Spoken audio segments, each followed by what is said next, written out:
So the idea was to give you a perspective from a big pharma viewpoint of personalised healthcare, and that's what I'm going to try and do today. Okay, so the first question a lot of people ask is, what is personalised healthcare? Or they've usually got in their head what they think it is, and they're asking if you're thinking the same way. Well, if you look it up on Google or whatever, you can find a variety of things. So personalised healthcare could be health insurance that fits you personally, and this is particularly in the States rather than here, really. It could be specific personalised healthcare clinics that you can go to that are available 24/7, and all your healthcare needs will be taken care of. It could be telemedicine or health information technology. It could be sensors and predictors for a variety of markers linked to your therapy, or it could all be in the genes. And everybody's got views on what's most important, but actually we think it's all of those at AstraZeneca. So we focus on personalised healthcare, and I should say we have termed it specifically personalised healthcare. We've moved, it's always given a variety of names: stratified medicine, personalised medicine. We've decided on personalised healthcare because we see the drug being part of it, but just a part of the whole healthcare process. So we focus on it as a therapy that's linked to diagnostics and tools to deliver better outcomes to patients. And we think those diagnostics can deliver both patient selection, the definition of their disease or dosing, and the idea behind it is to deliver the right treatment to the right patient with the right dose at the right time, and the right time is the first time, as opposed to prescribing at the moment. So we don't class it as just genetics, although genetics seems to be the most visible side of it, if you like. So there are a variety of things that actually you might feel are pertinent to it. So some of which have been in place for a long time, so questionnaires, medical histories, blood tests. So there are markers out there already, like cholesterol or glucose measuring. Imaging is becoming more and more important, especially in the neuroscience area, and molecular diagnostics, and in particular genetics. Now it is here today, so from about 1995 to now, there are about at least a dozen personalised healthcare drugs on the market. The vast majority of these are in the oncology area, although there are one or two that aren't in the oncology area. But in that case, the diagnostic is mostly around the dosing or around the drug metabolism. So it is here, and it will increase.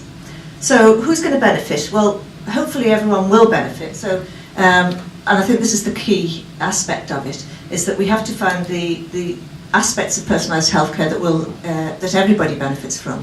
So the patients will eventually, and I'm talking about when we have it fully integrated and not just for oncology, the patients should get more effective medicines. At the present time, I would say nearly all medicines have an efficacy of, well, if you're lucky, 70%, maybe less. I mean, in clinical trials it has to be about 50%, obviously, to get that statistical benefit. But sometimes when you launch the drug and it's actually in the patient population, it can be much less than that. And there are safety aspects as well, side effects and things. So you would hope that in the future, if you can actually target the drugs better, then you can get much better outcomes. The patient should also have a more informed choice, so that if a diagnostic's given, they know that they're being given the right medicine. It's not a hit and miss thing. So for physicians, that's also useful because it improves their prediction and the choice of medicines they can give for every patient. For the pharma companies, we'd like to think that this will produce new and innovative treatments, and I think you heard before from the Pharma 2020 study. Pharma companies are really looking very hard at new business models now, and they have all bitten the bullet and realised that blockbusters are not the way forward for the future.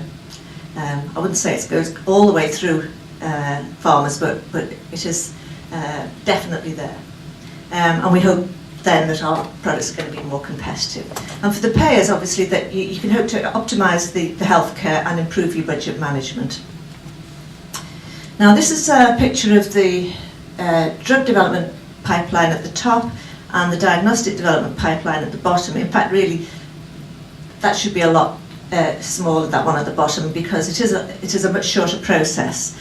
And it's really important, the nature of those two processes, because to make a drug and diagnostic co-development, you really need to start developing your diagnostic at a very early stage so that you can discover it early, start to qualify it, and then get the diagnostic into your clinical trials, preferably before phase 3, although that hasn't really happened very often in the past. But we need to really shift that diagnostic development down there. And that also produces a problem, obviously, for diagnostic companies, because the length of time taken to develop a diagnostic is so much shorter than the length of time to develop a drug, with all the risks associated with it. So, there are problems there. I want to give you some examples from AstraZeneca, because there's a lot of talk about personalised healthcare, and mostly it's all fairly generic talk, but I want to talk about what we've actually got in AstraZeneca. So there's one example of success, the others will be examples of challenges, I'm afraid.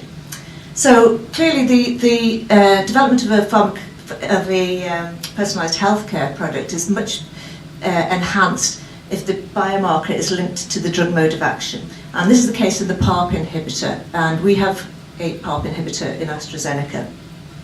And the PARP inhibitor are targeted at cells that have got deficient DNA repair pathways, and that's the case in breast cancer, where BRCA is a key component. So preclinical work had already shown that BRCA deficient cells were very sensitive to PARP inhibitors. So the marker was already there. So that research was successfully transferred to the clinic, and in the phase 1 trials, we ensured that the patient groups were enriched with BRCA deficient patients, and there was a very encouraging rate of response. So the drug we're taking through, AZD2281, is looking very promising, and it is going to be targeted initially at patients with BRCA mutations. Here's an example of a challenge, gefitinib, better known as Iressa, where I guess the personalised aspect was forced upon us in the end.